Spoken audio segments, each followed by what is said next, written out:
previous episodes, I keep talking about how to look good on camera, how to look more professional in front of the camera. But the question is, what happens when the camera is off? How do you take care of yourself? Hi, my name is Abbygale and welcome to It's a Beautiful Day. If you have not subscribed, the subscribe button, please do that now. And hit the notification bell so that we will get to notify you whenever we get new videos. If you have questions or any comments about this particular topics or even suggestions, please write them in the comment section below. Okay, so now let us talk about how to take care of yourself. I believe that you take care of yourself by keeping yourself happy. Now, how do we become happy amidst of all of this, what's going on around us? Yan ang pinaka-importante. We have to take care of ourselves. Primarily, we have to do it. Have you checked how many hours you spend on your screen time on your phone? And still, lahat ng mga tinitignan natin doon, kung hindi news, kung hindi Facebook, Instagram, or Twitter, these things somehow overloaded na tayo ng information. I'm gonna have to say that we need to unplug ourselves. Now, ngayon na nasa kabahay tayo, we have plenty of time to do that. So make sure that you do, and then rest your brain from all of this. I know that it's so easy to be updated, but sometimes we need to rest our brain from all of that. Learn to unplug and savor the moment. That's number one.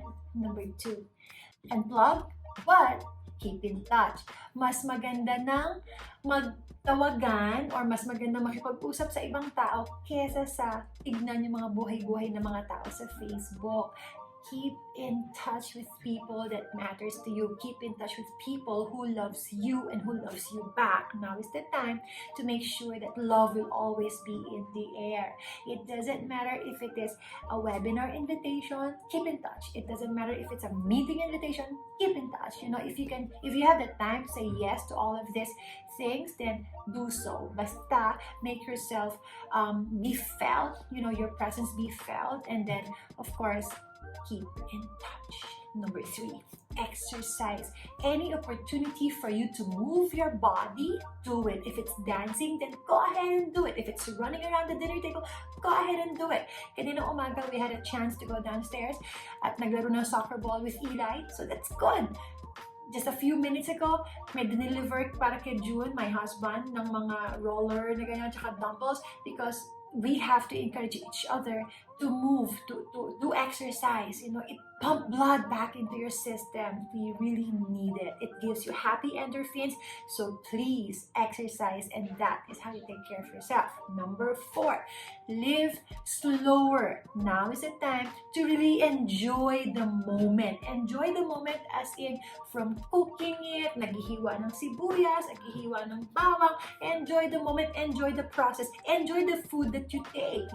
We used to call it fast food because it's so fast just to get the food. Nowadays, it's a no-no. Don't eat too fast. Enjoy the food that you have cooked yourself. Enjoy the moment that you are with your family. Enjoy the breakfast. Enjoy the time together. So, live a slower life. We need it. Kailangan yan para bumalik yung sanity natin. Number five, definitely have a routine. The routines will keep our sanity. Don't go very far. Yung iba, nakikita ko, they would be like, and they would end up cooking at 2 o'clock in the morning. That's not being in the same routine. So, enjoy the routine. So, let's say for example, in the morning, pagkagising, if it's coffee, edi coffee, and then chat with the husband, and then play with the kids, and then have a slow breakfast, or cook the breakfast and then eat it slowly. Pero you have to have a routine. At around 8 o'clock, take a shower because you're gonna get ready for Zoom meetings na. Sa gabi, let's say, naligo, nag-skincare, and let that be a routine. As in, araw-araw mo siyang gagawin. So, day and night routines are very, very important. This will be your time on how you can take care of yourself properly. Number six, discover new hobbies. Nowadays, ang daming mga new hobbies ang lumalabas. Ang daming cook, ang daming mga kung ano-ano, mga nagbubuting-ting na kung ano-ano. So, let yourself discover new hobbies. You have to do things that you like. You have to do things that will make you happy. Now, I realized that my new hobby now is keeping the floor clean. So, minsan walis ang hawak ko, ko, madalas vacuum ang hawak ko. I just like to keep the floor clean, and that has become my new hobby. I know it's not a hobby, it's kapraningan lang yata, pero yun pala yun. I didn't realize that I do not like dirty floors. So, linis lang ako ng linis ng bahay. So, that's a good thing actually, you know. It keeps my mind off the problem. I'm not saying do not think of the problems, you can, but do not dwell on them. Kahapon lang dumating yung Meralco bill namin, ang laki, di ba? So parang ay naku, sa ako napaproblemahin yan kapag sumweldo na ako sa office. You know, there will always be a time for everything, pero what's important now is really to take care of yourself. Number 7 na ako, express gratitude. If you have, you know, ang daming pwedeng ipagpasalamat, you have to express it. Don't just think it's there, but you have to express it either through a journal or even through a picture, you know, to capture the moment that is beautiful, that is already expressing gratitude. Or you say thank you to people who matters. Yung mga taong talagang nagbigay ng papasalamat mo, bakit hindi? But you have to say them, you have to express our gratitude to people. I heard somewhere, gratitude starts a positive attitude. So, yun pala yun. So, pag may appreciation ka sa buhay, may appreciation ka to whatever good things that are happening to us, let's say sunrise, you know, time with family, or a good movie. These are the things that we need to be grateful about. So, express that. My type of journaling is photographs. Whenever there's a good thing that's happening, most especially my children, usually yun naman yung mga good things na nangyayari sa akin. It's all about my children. So whenever I see them playing, whenever I see them having a good time, I try to take a photograph of that. I try to journal it in my mind and in my phone, and then I get to go back to those memories.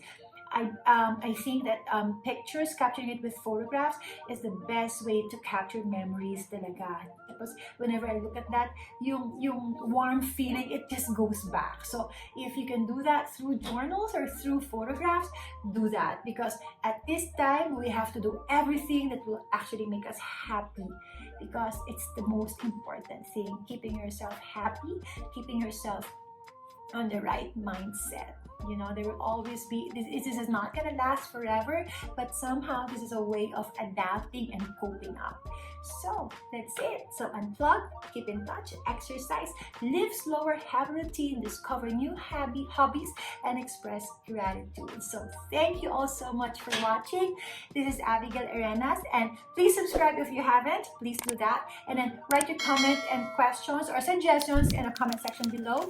All right, so thank you so much, and stay safe, everyone, and have a good day. Once again, it's a beautiful day. Bye.